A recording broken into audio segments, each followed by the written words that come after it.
नाही जीवाचा न गुरु मत्सर वर्म सर्वेश्वर पूजनाचे ऐका जे तुम्ही भक्त भागवत कराल ते हित सत्य करा. ते हरिभक्तांना तुकाराम महाराजांनी उपदेश केलेला आहे. ते एवढे सगळे हार गळ्यात घालायचे.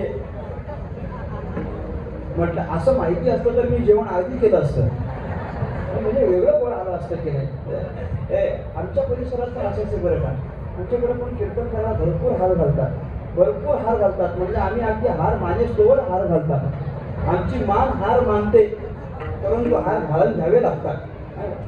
त्यांनी मला सांगितलं की कपडे चांगले राहावेत म्हणून आधी शाल घालतो. म्हटलं एवढी तुम्ही चिंता करता त्याबद्दल तुमचे आभार करतो. एक तर तवा घालून यावा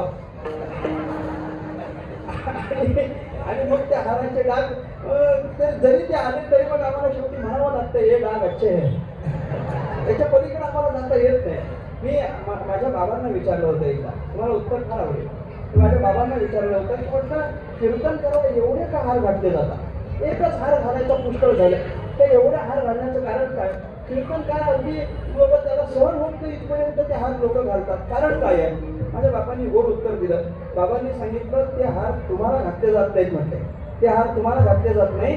याच गादीवर उभं राहून कधीतरी आपल्या गुरुवर्यांनी कीर्तन केलेली आहे, अजूनही त्या गादीवर आमचे गुरुच उभे आहेत या भावनेने लोक हार घालतात, तुम्हाला नाही घालत नाही.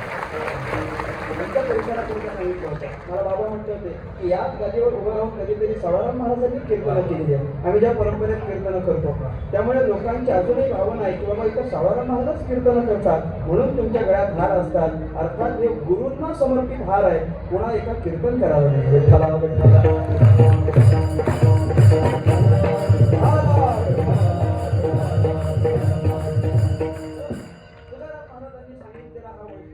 आपण ऐकत आहोत. एक 5 मिनिटात मी थांबणार आहे. पहिल्या चरणात तुकाराम महाराजांनी एक उपदेश केला की सगळीकडे विष्णुमयत्व झालं पाहिजे. तिसऱ्या चरणात एक उपदेश केला की कुठल्याही जीवाचा मत्सर घडता कामा नये, कारण भगवान परमात्म्याच्या पूजनाचे हेच वर्म आहे की मत्सर रहित भेद रहित अभेदाच्या स्थितीला जाऊन सगळीकडे परमात्म्याला पाहून मग आपण भक्ती करावी. हा वैष्णवाचा धर्म आहे. आणि हे कोणाकरता सांगणार आहे? ऐकाजी तुम्ही भक्त भागवत. त्या भक्त भागवताला आदरानं तुकाराम महाराजांनी सांगितलंय. जी शब्द वापरलाय की नाही, जी म्हणजे काय? आदर आहे. आदरानं तुकाराम महाराज सांगतात ऐका हो, हे असं करू नका हो, हे असं वागू नका हो.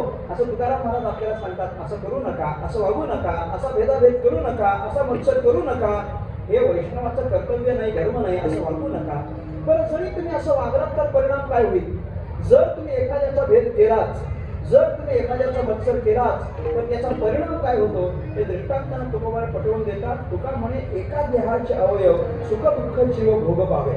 एका देहाचे अवयव, देहाचे अवयव जसे एकच आहेत, पण प्रत्येक अवयवाला दुःख झालं किंवा एखादी वेदना झाली किंवा एखाद्या ठिकाणी एखादा दुखापत झाली तर अवयवाला दुखापत झाल्यानंतर वेदना कुठं होतात मला सांगावं? अंतःकरणाला होतात, मनाला जीवाला अंतःकरणाला होतात. हाताला जरी दुखापत झाली तरी दुःख कोणाला होतं? जीवालाच होतं. पायाला दुखापत झाली तरी दुःख कोणाला होतं? जीवालाच होतं. अगदी डोक्याला मार लागला तरी दुःख कोणाला होतं? जीवालाच होतं. पाठीत एखाद्यानं 2 घातल्या तर दुःख कोणाला होतं? जीवालाच होतं. अवयव कोणत्याही अवयवाला दुःख होऊ द्या, दुःख जसं जीवालाच होतं तसं या जगात उपस्थित असलेला प्रत्येक जीव हा भगवान परमात्म्याचा अंश आहे. हे ध्यानात घ्या. प्रत्येक जीव हा भगवंताचा अंश आहे. आणि या जीवापैकी कुठल्याही जीवाचा जर मत्सर केला तर त्याचं दुःख भगवंताला होईल. कुठल्याही जीवाचा जर तुम्ही भेद केला तर त्याचं दुःख भगवंताला होईल. जसं शरीराला झालेले अवयवाला झालेले दुःख, अवयवाला झालेले दुखापत आणि त्याची वेदना जीवाला होते, तसं जीवाला केलेला मत्सर त्याची वेदना भगवंताला होते. भगवंताला वेदना होऊ नये, भगवंताला दुःख होऊ नये म्हणून आपण कोणाचा मत्सर करू नये, आपण कोणाचा भेद करू नये. हाच उपदेश तुकोबायांना सांगायचा आहे. तुकाराम महाराजांना विचारलं की हे सगळं सांगण्याचा तुम्हाला काय अधिकार आहे? तुमचा